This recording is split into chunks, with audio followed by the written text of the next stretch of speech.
bagaimana Tuhan memberikan janji yang sangat istimewa kepada manusia.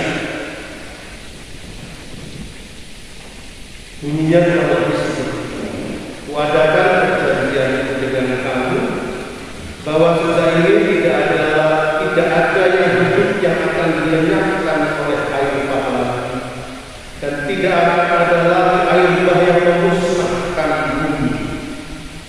Ini diungkapkan sampai 2 kali. Bagian akhir dikatakan lagi, "Segenap air tidak lagi menjadi air bah untuk memusnahkan segala yang hidup." Saudara-saudara yang terkasih, janji Tuhan ini istimewa sekali. Bagaimana Tuhan berjanji untuk tidak lagi menghukum manusia. Dan itu berarti apa? Itu berarti Tuhan sebetulnya menghendaki bahwa semua manusia itu mendapatkan keselamatan.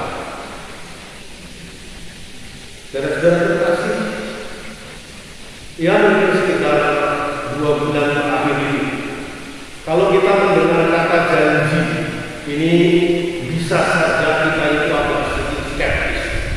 Hari-hari ini kita menghadapi dari berbagai macam janji. Dan jangan-jangan kita juga bertanya, janji Tuhan seperti ini apakah juga bisa dipercaya? Karena Tuhan juga menyampaikan janji. Para saudara, saya berani menjamin sudah terbukti bahwa janji Tuhan ini sungguh sudah dan akan terlaksana secara penuh.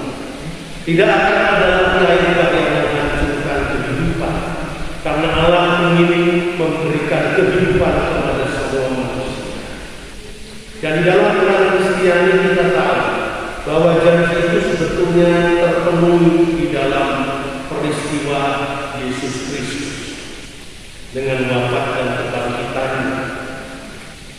Dan pada hari ini, hari Minggu pertama masa Prapaskah, sebetulnya kita mempersiapkan untuk merayakan kehidupan yang istimewa dalam diri Yesus, yaitu sengsara wafat dan kebangkitannya. Kita mau mempersiapkan hari raya Paskah dengan 40 hari masa puasa dan Prapaskah ini supaya kita bisa tetap merayakan Paskah dengan istimewa. Jadi Tuhan sudah memenuhi perjanjiannya, sudah mengutus Yesus Kristus kepada kita supaya menjadi jelas bagaimana keselamatan Tuhan itu harus diberikan atau akan diberikan kepada umat manusia. Dan kita bersama-sama mengamini, menerimanya, dan sekarang mempersiapkan diri untuk merayakan Paskah, merayakan kemenangan Tuhan itu. Nah, saudara-saudara terkasih, minggu pertama masa Prapaskah, bacaannya selalu sama, yaitu kisah tentang percobaan padang gurun, baik tahun A, tahun B, tahun C. Itu sebetulnya sama, cerita mengenai percobaan Yesus di padang gurun. Tahun A diambil dari Injil Matius, tahun B diambil dari Injil Markus, tahun C diambil dari Injil Lukas. Pada hari ini kita berada pada tahun B dan kita mendengarkan kisah Yesus dicobai di padang gurun menurut versi Injil Markus. Nah, kalau diperhatikan apa bedanya antara tahun A, B, C, Matius, Markus, dan Lukas? Itu bedanya. Kalau kita membaca secara seksama Injil Matius dan Injil Lukas, panjang kisah percobaan padang gurun itu, dan itu diwarnai dengan dialog apa Yesus dengan setan itu. Kalau kamu sungguh anak Allah, ini dan seterusnya. Dan itu tidak ada di dalam Injil Markus yang kita dengar. Yang ada justru apa?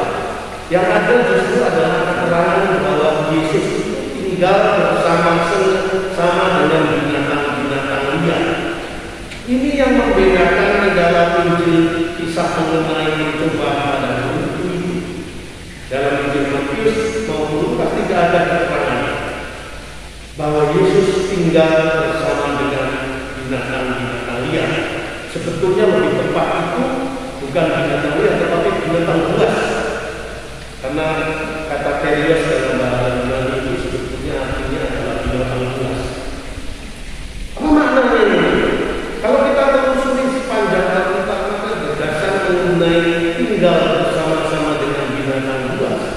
Itu bisa kita temukan dalam kitab Nabi Yesaya bab 11, yaitu tentang apa? Tentang zaman Mesias. Ketika anak-anak bergaul dengan ketum, serigala bermain-main dengan anak domba dan macam-macam hal yang di dalam kehidupan sehari-hari hampir tidak mungkin. Tetapi di sana kebuasan binatang itu dalam zaman Mesias tidak ada. Maka kalau dikatakan di dalam Injil Markus hari ini Yesus tinggal bersama-sama dengan binatang buas, nampaknya itu menunjuk bahwa Yesuslah nanti yang akan menjadi Mesias yang membawa zaman kedamaian. Tetapi zaman kedamaian yang itu diawali dengan peristiwa pada dulu, dipersiapkan oleh peristiwa pada dulu. Oleh karena itu, saudara-saudara yang terkasih, mungkin di sini kita bisa kami bisa merenungkan, kita masih berada pada awal masa Prapaskah, seperti Yesus mengawali perjalanan utusannya dengan mempersiapkan diri selama 40 hari di padang gurun, bertarung dengan setan dan dia menang. Mungkin ini bisa menjadi permenungan bagi kita, bagaimana kita juga diajak untuk masuk ke padang gurun selama masa Prapaskah ini. Apa artinya padang gurun? Mungkin Bapak Ibu, saudara-saudara pernah melihat mengalami seperti apa sebetulnya padang gurun.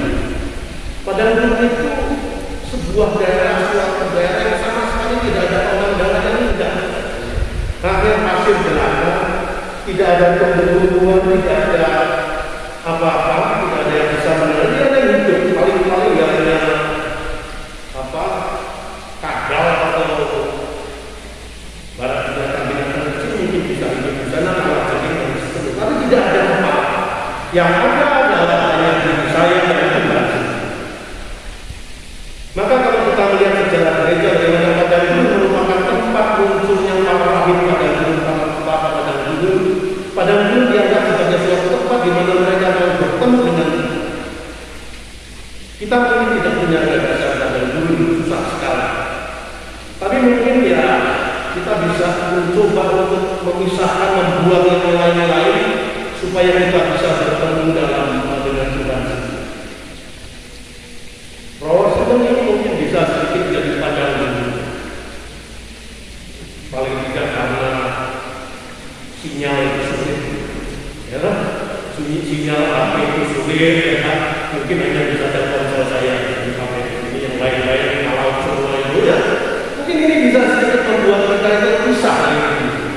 Tetapi kalau kita keluar doa di sana, kita melihat kehidupan yang bagus, yang indah seperti itu, perhatian kita bisa saja beralih dari Tuhan menjadi kepada Tuhan. Tidak mudah bagi kita untuk mencari padang gurun, tetapi marilah sama-sama kita usahakan sebisa mungkin.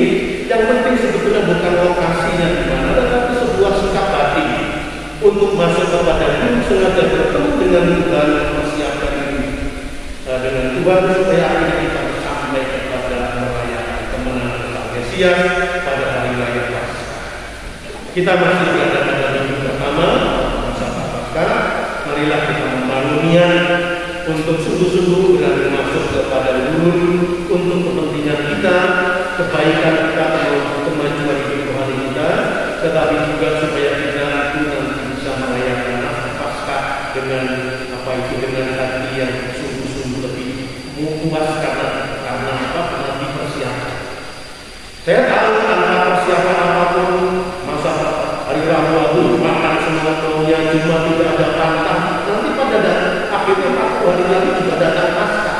Tetapi merayakan Paskah tanpa persiapan seperti itu, mungkin juga ya apa artinya Paskah bagi saya karena selama ini sudah saya tidak bersiap apa.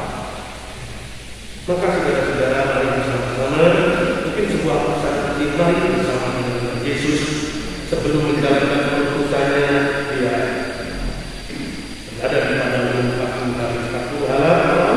Mari kita termasuk ke dalam padang gurun kita sendiri, paling tidak sebagai sebuah sikap hati untuk mencari Tuhan dalam